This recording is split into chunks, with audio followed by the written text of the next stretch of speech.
Once upon a time there was a miller who was very poor, but who had a beautiful daughter. Now it happened that he had an audience with the king, and in order to make himself appear as a person of importance, he said to him, "I have a daughter who can spin straw into gold."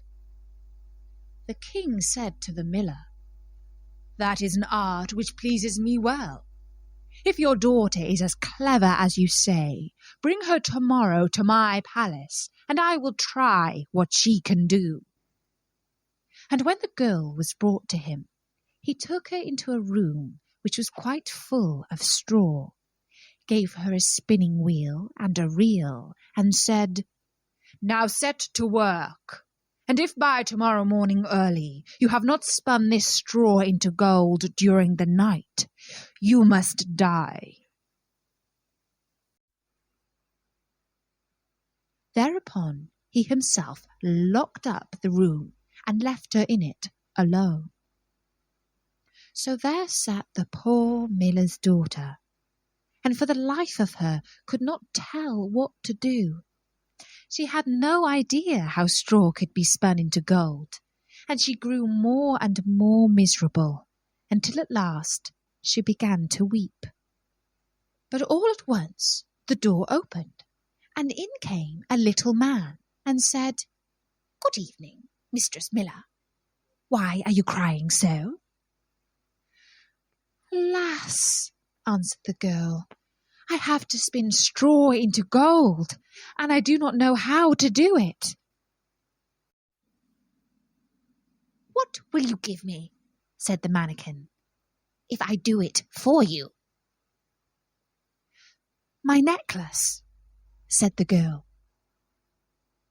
The little man took the necklace, seated himself in front of the wheel, and whirr, whirr, whirr, 3 turns, and the reel was full.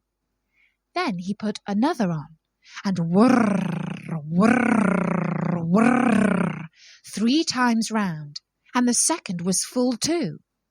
And so it went on until the morning, when all the straw was spun, and all the reels were full of gold. By daybreak the king was already there, and when he saw the gold he was astonished and delighted. But his heart became only more greedy. He had the miller's daughter taken into another room full of straw, which was much larger, and commanded her to spin that also in one night, if she valued her life. The girl knew not how to help herself, and was crying, when the door again opened, and the little man appeared and said, "What will you give me if I spin that straw into gold for you?" "The ring on my finger," answered the girl. The little man took the ring, and again began to turn the wheel, and by morning had spun all the straw into glittering gold. The king rejoiced beyond measure at the sight, but still he had not gold enough, and he had the miller's daughter taken into a still larger room full of straw, and said, "You must spin this too in the course of the night. But if you succeed, you shall be my wife." "Even if she be a miller's daughter," thought he, "I could not find a richer wife in the whole world." When the girl was alone, the mannequin came again for the 3rd time, and said, "What will you give me if I spin the straw for you this time also?" "I have nothing left that I could give," answered the girl. "Then promise me, if you should become queen, your first child." "Who knows whether that will ever happen?" thought the miller's daughter, and not knowing how else to help herself in this strait, she promised the mannequin what he wanted, and for that he once more span the straw into gold. And when the king came in the morning and found all as he had wished, he took her in marriage, and the pretty miller's daughter became a queen. A year after, she had a beautiful child, and she never gave a thought to the mannequin. But suddenly, one day, he came into her room and said, "Now give me what you promised." The queen was horror-struck and offered the mannequin all the riches of the kingdom if he would leave her the child. But the mannequin said, "No, something that is living is dearer to me than all the treasures in the world." Then the queen began to weep and cry, so that the mannequin pitied her. "I will give you 3 days," said he. "If by that time you find out my name, then you shall keep your child." So the queen thought the whole night of all the names that she had ever heard, and she sent a messenger over the country to inquire, far and wide, for any other names that there might be. When the mannequin came the next day, she began with Caspar, Melchior, Balthazar, and said all the names she knew one after another. But to every one the little man said, "That is not my name." On the second day she had inquiries made into the neighbourhood as to the names of the people there, and she repeated to the mannequin the most uncommon and curious. "Perhaps your name is Shortribs, or Sheepshanks, or Laceleg."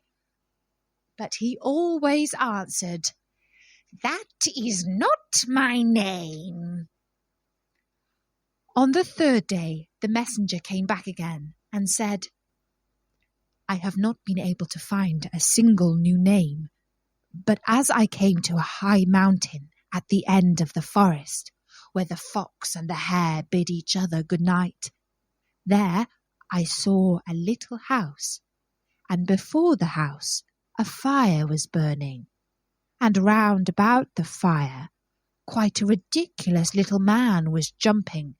He hopped upon one leg and shouted, 'Today I bake, tomorrow brew, the next I'll have the young queen's child. Ha! Glad am I that no one knew that Rumpelstiltskin I am styled.'"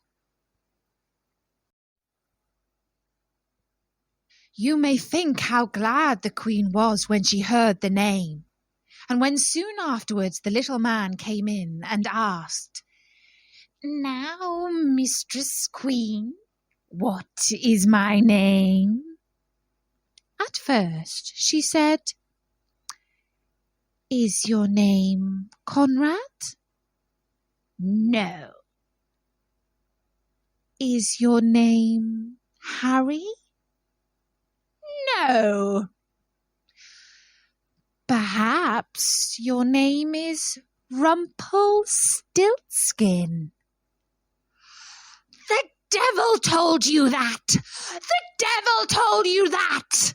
cried the little man, and in his anger he plunged his right foot so deep into the earth that his whole leg went in, and then in rage he pulled at his left leg so hard with both hands that he tore himself in two.